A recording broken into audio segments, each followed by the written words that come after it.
and address our attention on prophesying. Inspired or supernatural utterances that reveals, that unveils a fact and addresses our attention to prophesying. In other words, the utterance gifts, tongues, interpretation of tongues, and prophecy. The utterance gifts works more effectively by putting them to practice. They work more effectively. The more you prophesy, the more effective you become in it.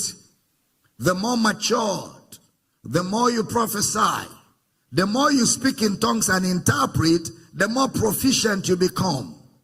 It grows by practice. You cannot just stay quiet and then out of the blues prophesy like a matured person. No, there is growth in the process. That's why the practice is critical. The practice is critical. The more the believer practices the utterance gifts, the more skillful and effective you will become. The more you practice the utterance gifts, tongues, interpretation of tongues, prophecy, the more efficient and effective you will become. You don't need a special Holy Ghost meeting to do this. It should be a regular part of your life.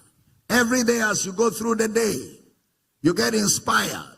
You speak in tongues. You interpret. You come across people. You give them a word of prophecy. You bring edification.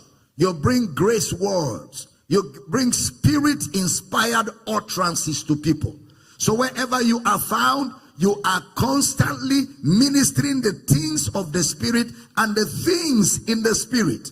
People tell you there are problems. You don't say, you know the way Nigeria is. No. They told you there are problems as an opportunity for you to bring an edification, for you to bring a word of knowledge, for you to bring a word of wisdom, for you to bring a prophecy. You go around giving people words of grace. You go around bringing ministry to people. You go around edifying and building people. You go around challenging people to open up to a relationship with God. And when they see the operation of the Spirit in your life, the Bible said they will lie on the ground and they will say, the Lord is in your midst. That means they will know that God is in you when they experience the gift of the Spirit from you, bringing edification to their lives. And that is what we call power evangelism. When you go for evangelism and the gifts of the Spirit are in operation, that is irresistible evangelism. That's how you pull down walls. That's how you break barriers. When you carry the supernatural with you into a world of darkness, you dominate. You take charge. Because what you carry cannot be resisted. Somebody shout, I am born of the Spirit.